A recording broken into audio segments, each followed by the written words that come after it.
আজকে খুবই কম সময়ে খুবই শর্ট করে আজকে রোস্ট রান্না করব। এটা দেশি মুরগির রোস্ট। এখানে 3 টেবিল চামচ টক দই দিয়ে দিয়েছি, তারপর 2 টেবিল চামচ সয়া সস, তারপরে দিয়ে দিব 1 চামচ মরিচের গুঁড়া। ব্যাস, তারপরে আমি এটাকে খুব সুন্দর করে মেখে নেব। এটা চামচ দিয়ে হবে না, হাত দিয়ে মাখিয়ে নিতে হবে খুব সুন্দরভাবে।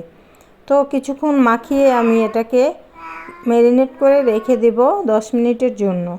তারপরে আমি কড়াইতে একটা হাঁড়ি বসিয়ে দিয়ে দিয়েছি কিছু সয়াবিন তেল। তেলটা গরম হয়ে এলে দিয়ে দেব পেঁয়াজটা বেরেস্তা করে কিছু বেরেস্তা আমি তুলে রেখে দিয়েছি, আর সাথে দিয়ে দিয়েছি একটু পানি দিয়ে আমি দিয়ে দিব পেঁয়াজ বাটা।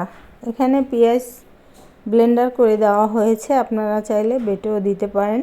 তারপরে এখানে কিছু গোটা গরম মশলা দিয়ে দিয়েছি, তারপরে দিয়ে দিলাম রেডিমেড রোস্টের মশলা দিয়ে একটু পানি দিয়ে ভালোভাবে কষিয়ে নিতে হবে। তারপরে আমি ম্যারিনেট করা মাংসগুলোকে দিয়ে দিয়েছি। তারপরে কিছুক্ষণ কষাতে হবে, কারণ দেশি মুরগি যেহেতু অনেক ভালোভাবে কষিয়ে নিতে হবে। দুর্দান্ত স্বাদের এই রোস্ট একবার হলো ট্রাই করে দেখবেন, আর ভিডিও ভালো লাগলে লাইক কমেন্ট শেয়ার করে দিবেন।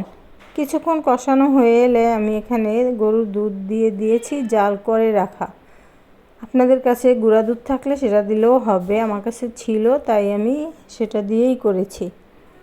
তারপরে কিছুক্ষণ কষিয়ে নিব, ভালোভাবে কষিয়ে দিয়ে দিলাম একটু কেওড়া জল।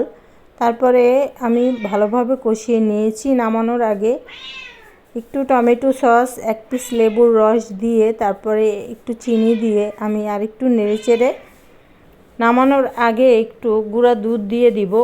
দুর্দান্ত স্বাদের এই রোস্ট একবার হলেও ট্রাই করে দেখবেন। অবশ্যই যারা আমার ভিডিও দেখেন তাদেরকে অসংখ্য ধন্যবাদ।